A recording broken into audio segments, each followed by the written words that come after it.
Olá, bem-vindo à última edição, programa da TVja que apresenta os destaques da revista que está chegando aos nossos assinantes, às bancas e aos tablets. Aqui ao meu lado estão o editor Silvio Navarro e o nosso super especialista em música, Sérgio Martins. Bem-vindos, meninos. Tudo bem? Bom, antes de tratarmos da seara do Sérgio, música, vamos começar com o assunto da semana, o caso Gedel e a instabilidade do governo Temer. Silvio.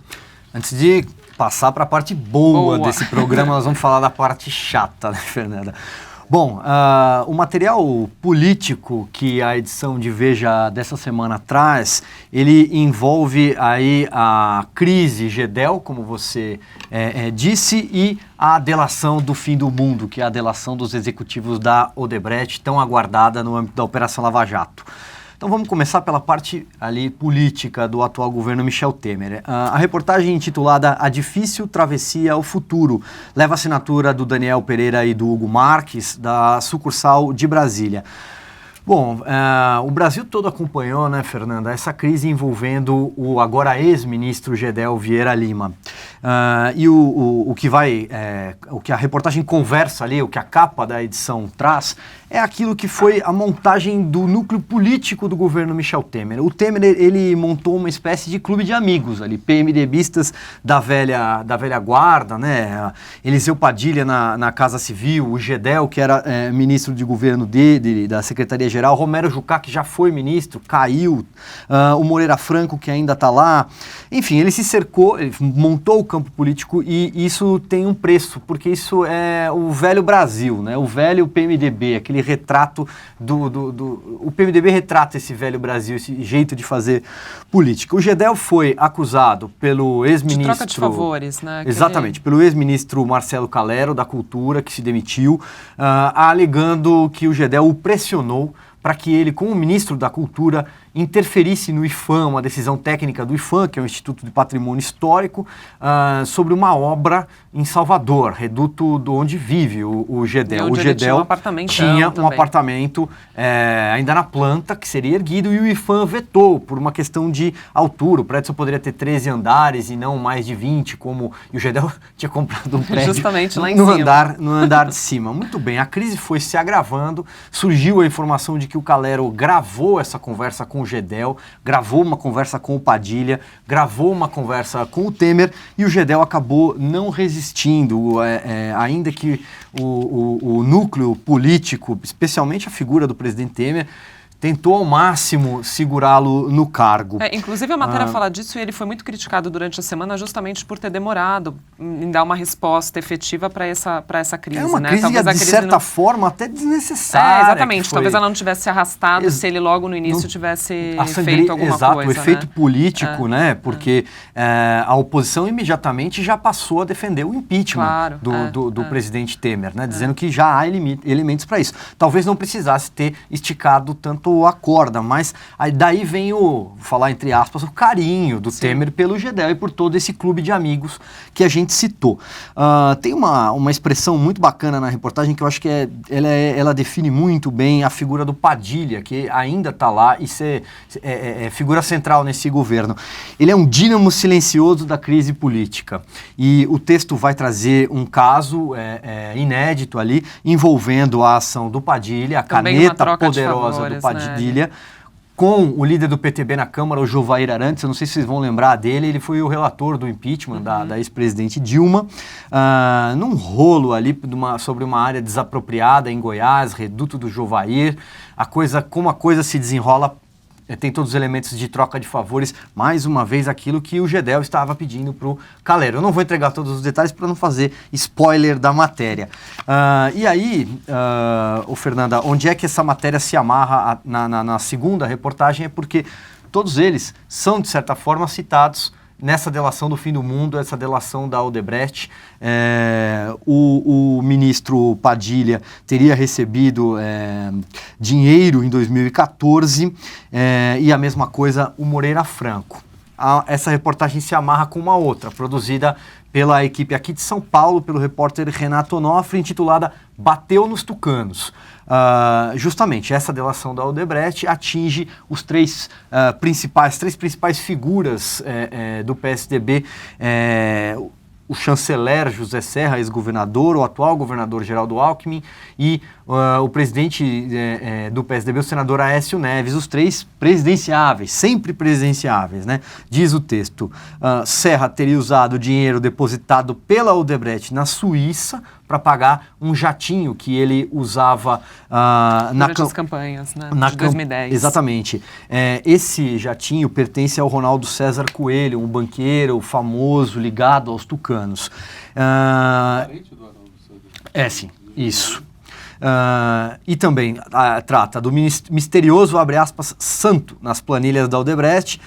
Quem é? O governador Geraldo Alckmin, segundo as investigações, segundo o que diz a reportagem. E no caso do Aécio, ele teria escalado um marqueteiro dele, da campanha à presidência, para receber dinheiro das empreiteiras.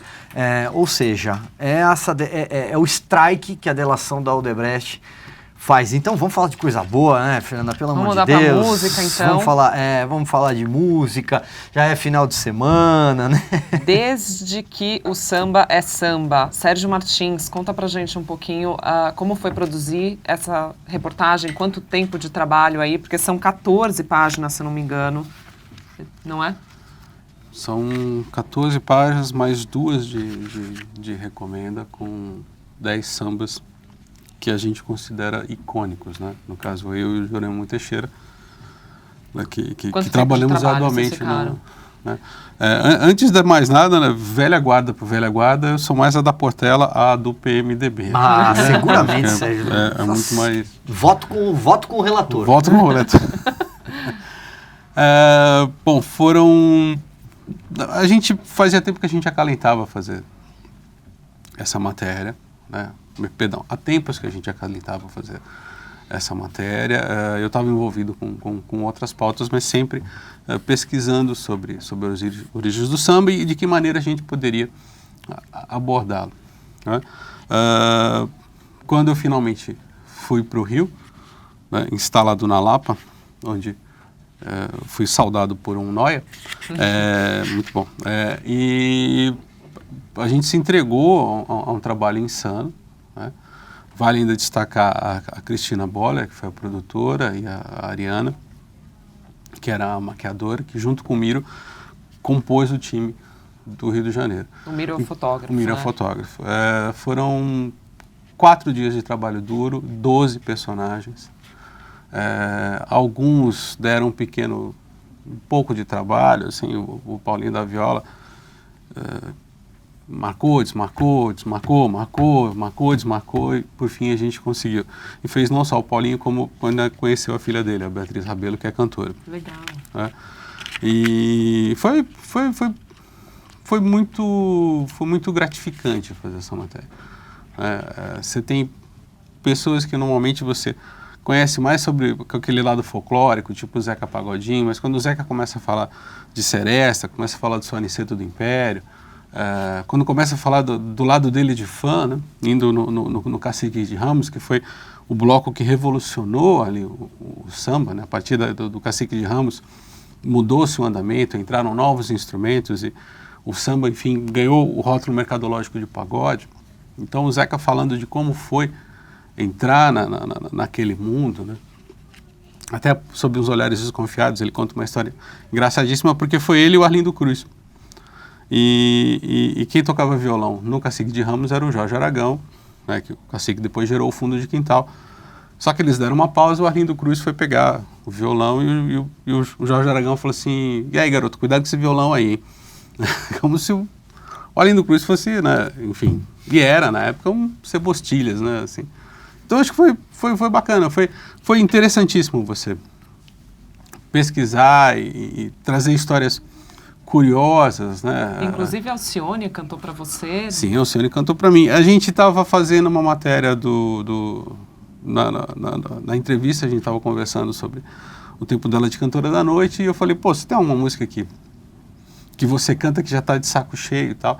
E ela me premiou com Do You Know the Way to San José, de Burt Bacharach e Hal David. Inclusive, para tocar.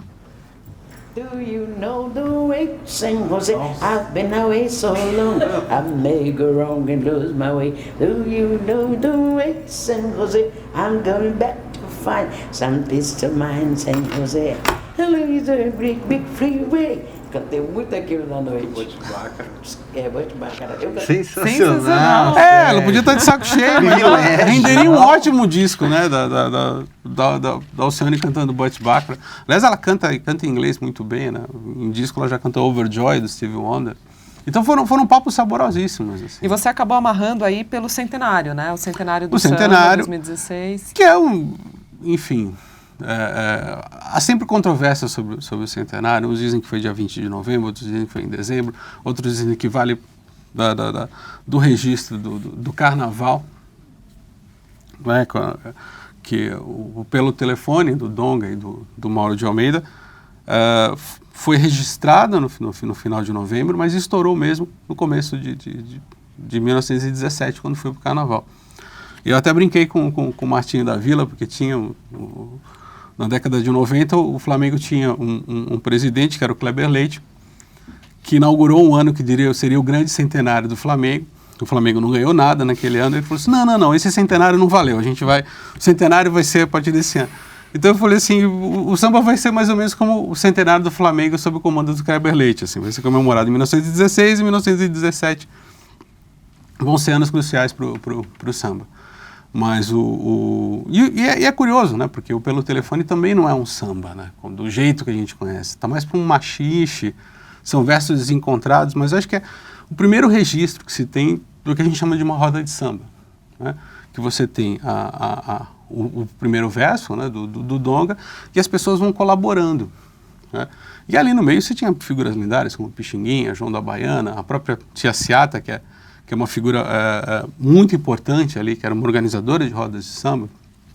Então, ficou-se decidido que Pelo Telefone é o primeiro samba, ou foi a primeira música a ser registrada, né, com o nome de samba, né, com o gênero samba, e Donga e Mauro de Almeida. Legal, então para terminar essa edição do programa, a gente tem justamente Chico Buarque e Donga Pelo Telefone. E Pixinguinha atrás, né? E Pixinguinha atrás ali.